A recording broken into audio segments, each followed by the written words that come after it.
వచ్చే అసెంబ్లీ ఎన్నికల్లో కాంగ్రెస్ పార్టీ అధికారంలోకి రావడం ఖాయమని వెమ్లవాడ శాసన సభ్యులు ప్రభుత్వ విప్ ఆది శ్రీనివాస్ అన్నారు.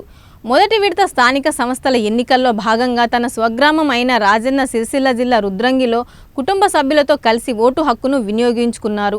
ప్రజల స్పందనను బట్టి చూస్తే గ్రామాల్లో కాంగ్రెస్ పార్టీ అభ్యర్థులు మన విజయం లభిస్తుందని ఆశాభావం వ్యక్తం చేశారు.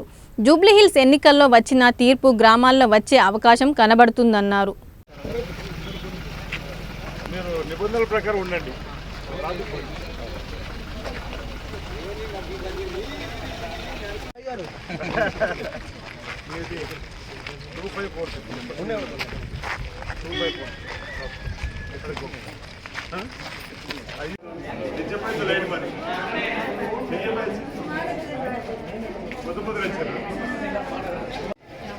అవునా ఏమో బాగున్నావా?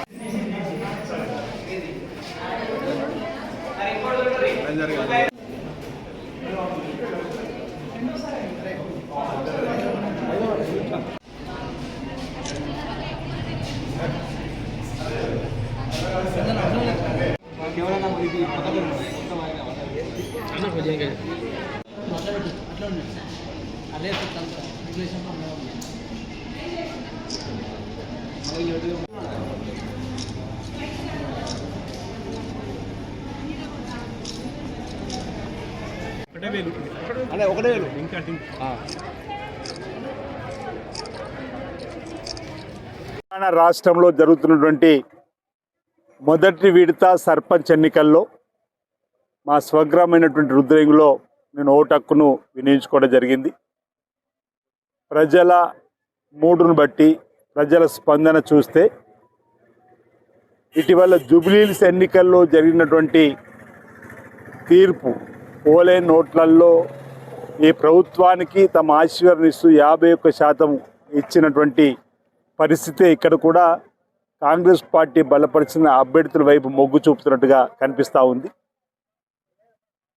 సరిగ్గా 2 సంవత్సరాల క్రితం తెలంగాణలో అధికారులకు వచ్చినటువంటి కాంగ్రెస్ పార్టీ ప్రభుత్వం గౌరవ ముఖ్యమంత్రిగా రేవంత్ రెడ్డి గారిని ఎంపిక చేసుకున్న తదుపరి ప్రజలకు ఇచ్చిన హామీలన్నీ కూడా అమలు చేస్తూ ఒకటి తర్వాత ఒకటి గత ప్రభుత్వ తీరు వల్ల తెలంగాణ రాష్ట్రం అప్పుల కుప్ప రాష్ట్రంగా మారినప్పటికీ 8 లక్షల కోట్లు ఉన్నటువంటి అప్పుకు ప్రతి నెల 6,000 కోట్ల వడ్డీ కట్టే పరిస్థితి ఉన్నప్పటికీ ఆదాయాన్ని పెంపొందించే మార్గాల్ని ఈ రాష్ట్ర ప్రభుత్వం గౌరవ ముఖ్యమంత్రి రేవంత్ రెడ్డి గారి నాయకత్వంలో చేస్తూ ఇచ్చిన హామీలన్నీ కూడా ఒకటొకటి అమలు చేస్తూ ముందుకు పోతున్నటువంటి సందర్భంలో ప్రజలు ఇచ్చినటువంటి ఆశీర్వాదంగా మేము భావిస్తూ ఉన్నాం.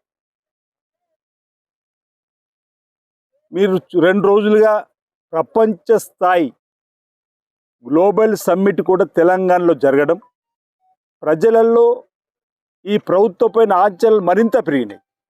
4th సిటీగా అవతరించేటువంటి సందర్భంలో ప్రపంచ దిగ్గజాలు సుమారు 3,000 మంది వచ్చి హాజరు కావడం 5,75,000 కోట్ల పెట్టుబడులు తెలంగాణకు ఈరోజు వచ్చేటువంటి సందర్భంలో లక్షలాది మంది ఉద్యోగాలకు అవకాశాలు స్కోప్ ఏర్పడినటువంటి సందర్భంలో అంటే సంపదను పెంపొందించడానికి సామాన్యుడికి 2047 తెలంగాణ రైజింగ్ పేరిట గ్లోబల్ సమ్మిట్ నిర్వహించే క్రమంలో ఇచ్చినటువంటి గౌరవ ముఖ్యమంత్రి రేవంత్ రెడ్డి గారి యొక్క vision Telangana vision rising Telangana vision 2047 వరకు ప్రతి పేదవాడి తలసరి ఆదాయం సంవత్సరానికి ఇంచుమించు 24 లక్షల రూపాయల వరకు ఉండే విధంగా ఏర్పాటు చేయాలని చెప్పిన ఒక లక్ష్యంతో ముందుకు పోతున్న ఒక గొప్ప లక్ష్యంతో ముందుకు పోతున్నటువంటి సందర్భంలో జరుగుతున్నటువంటి ఎన్నికల్లో ప్రజలందరూ కూడా కాంగ్రెస్ పార్టీ ప్రభుత్వానికి ఆశీర్వదించే విధంగా ఆయా బలపరిచే అభ్యర్థులకు ఓటు వేస్తారని చెప్పిన ఒక విశ్వాసాన్ని సందర్భంగా వ్యక్తం చేస్తూ ఈరోజు విద్యకు ప్రాధాన్యత ఇవ్వడానికి కోసం చేసే ప్రయత్నం కూడా మీరు చూశారు.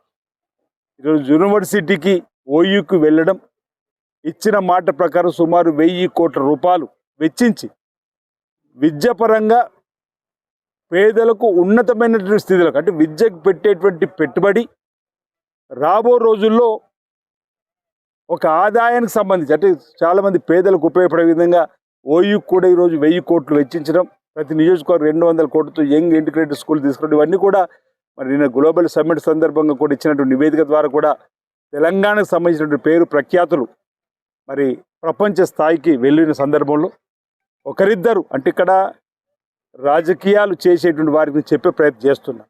అటు హరీష్ రావు గారు కానీ, ఇటు కేటీఆర్ కానీ, ఇతరత్రులు తెలంగాణకి ఇంత పెద్ద పేరు ప్రఖ్యాతులు వచ్చినప్పుడు మద్దతు ఇవ్వాల్సింది పోయి గ్లోబల్ సమ్మిట్ ఇంత విజయవంతమైతే కూడా ఈర్ష్యపడుతూ మాట్లాడేటువంటి మాటలు సరికాదని సందర్భంగా చెప్తూ ఎందుకు మీకు ఈ కడుపు నొప్పి అని మేము అడుగుతా ఉన్నాం.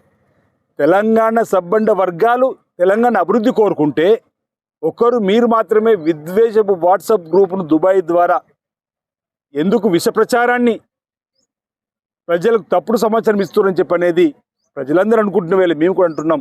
మద్దతు ఇవ్వాల్సిందే, మంచికి మద్దతు ఇవ్వండి. 2 సంవత్సరాలు అవుతుంది ఫామ్ హౌస్కే పరిమితమైనటువంటి కేసీఆర్ గారు.